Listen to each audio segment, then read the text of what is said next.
नमस्कार दोस्तों, मेरे YouTube चैनल पूजा पाठ रश्मि के साथ आप सभी का बहुत बहुत स्वागत है। आप सभी को सावन का पर्व शुरू हो रहा है, तो सावन की बहुत बहुत शुभकामनाएं। भगवान शंकर भोले आपकी सभी मनोकामनाओं को पूर्ण करें। 22 जुलाई से दिन सोमवार है, सावन का पवित्र महीना चला। सावन के महीने में भगवान शिव का प्रतिदिन आप पूजन कैसे करें, इसका वीडियो मैं आप सबके लिए लेकर के आई। वीडियो थोड़ा पसंद आए हर हर महादेव लिख करके वीडियो को लाइक शेयर करें। पहली बार चैनल को सब्सक्राइब कर लीजिए। सबसे पहले देखिए, आप जहाँ पर भी पूजा करनी चाहती है, पूजा आप अपने मंदिर पर भी कर सकते हैं, जहाँ पर आप भगवान आपके बैठे हुए हैं, या फिर आप अलग से इस तरह से चौकी बैठा कर भी पूजन कर सकते हैं। सबसे पहले एक सफ़ेद कपड़ा बिछा लीजिए, उसके बाद एक छोटी सी प्लेट ले लीजिए या फिर थाली ले लीजिए। जो थाली आप लीजिए वो सावन के प्रत्येक दिन उसी में पूजन करिए, अलग से आपको लेने की आवश्यकता नहीं। सबसे पहले एक बेलपत्र ले लीजिए। बेलपत्र का मुख जो है उत्तर की तरफ होना चाहिए और जलहरी का मुख भी उत्तर की तरफ होना चाहिए। एक दीप प्रज्वलित कर दे, धूप जला लीजिए।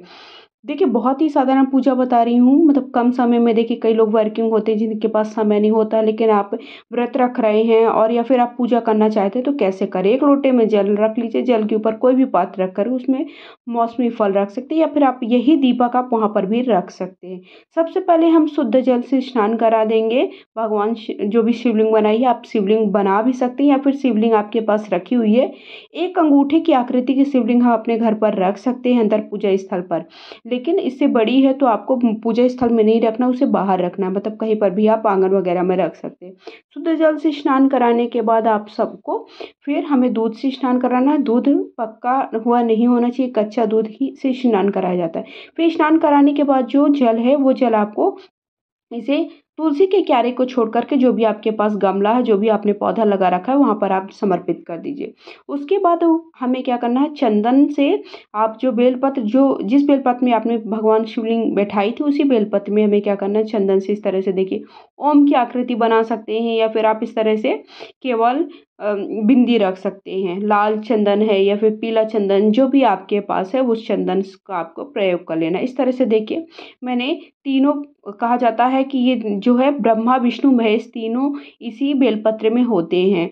तो आपको सावन के महीने में जो भी, अगर आप केवल एक लोटा, बहुत ज़्यादा आपके पास समय नहीं है, तो आप एक लोटा जल ही समर्पित करते हैं, तो जो भी आपकी मन की इच्छा मनोकामनाएं वो पूर्ण होती है। सावन के महीने में आप योग्य वर प्राप्त करना चाहते हैं, तो उसके लिए सबसे श्रेष्ठ समय चल रहा है। संतान की प्राप्ति के लिए आप सावन के 5 दिन व्रत रखें तो संतान की प्राप्ति होती है। फिर उसके बाद हमें क्या करना है कि जो उन्हें, अगर आपके पास वस्त्र है तो वस्त्र चढ़ा दिए, नहीं है तो वस्त्र रूपी आप कलावा चढ़ा सकते हैं, वस्त्र का भाव लेते हुए।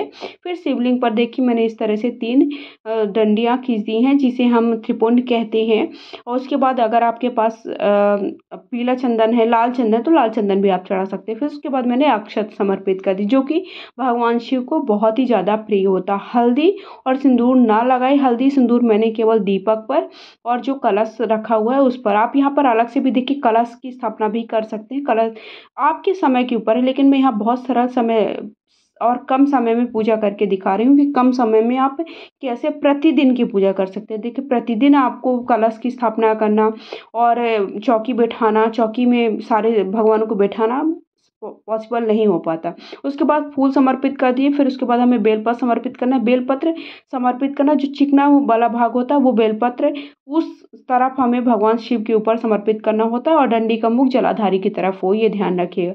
उसके बाद जो भी आपके पास फूल है, फूल समर्पित कर दीजिए। मंदार का पुष्प है, और सामी पत्र है, धतूरे का फूल है, धतूरे का फूल है, फल है, और जो भी ये सारी चीज़ें जो भगवान शिव को समर्पित होती हैं, वो आप अगर आपको मिल जाती है तो वो ज़रूर समर्पित करिए। नहीं मिलती तो आप एक बेलपत्र अवश्य समर्पित करिए। बेलपत्र को आप क्या कर सकते हैं कि एक सफ़ेद कपड़े में, सफ़ेद या किसी प्रकार का कपड़ा हो, कॉटन का कपड़ा है, उस पर आप गीला करके उसे लपेट करके अपनी फ्रिज में रख सकते हैं, तो कई दिन तक ये स्टोर रह सकती है। इसके बाद हमें सारी सामग्री समर्पित करने के बाद फूल समर्पित कर दिए। जो भी आपके पास भोग प्रसाद आपने बनाया है घर पर, वो भी समर्पित कर सकते हैं। या फिर आप व्रत रख रहे हैं तो देखिए, व्रत के लिए एक नियम होता है कि जो हम पहले दिन से व्रत रखते हैं, जो खाते हैं, उसका जो व्रत का संकल्प ले लिया है, तो 5 दिन हमको 5 सोमवार व्रत रखना है। इस बार साल 2024 में 5 सोमवार पड़े, तो 5 सोमवार में रखना। 5वें दिन आप आप उद्यापन कर सकते हैं, या फिर आप केवल नारियल फोड़कर ही 5 कन्याओं को खिला सकते हैं, ये भी देखिए आप कर सकते हैं।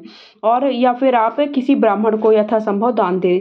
जो भी आप जैसे आपने दक्षिणा चढ़ा रहे हैं या फिर आप कुछ और चीज़ें चढ़ा रहे हैं पूजा में, तो वो सारी सामग्री इकट्ठा करते चलिए और लास्ट में आप किसी ब्राह्मण को दान में दे दीजिए। फिर उसके बाद हमें देखिए भोग समर्पित करने के बाद हमें 3 बार इस तरह से जल घुमा देना है।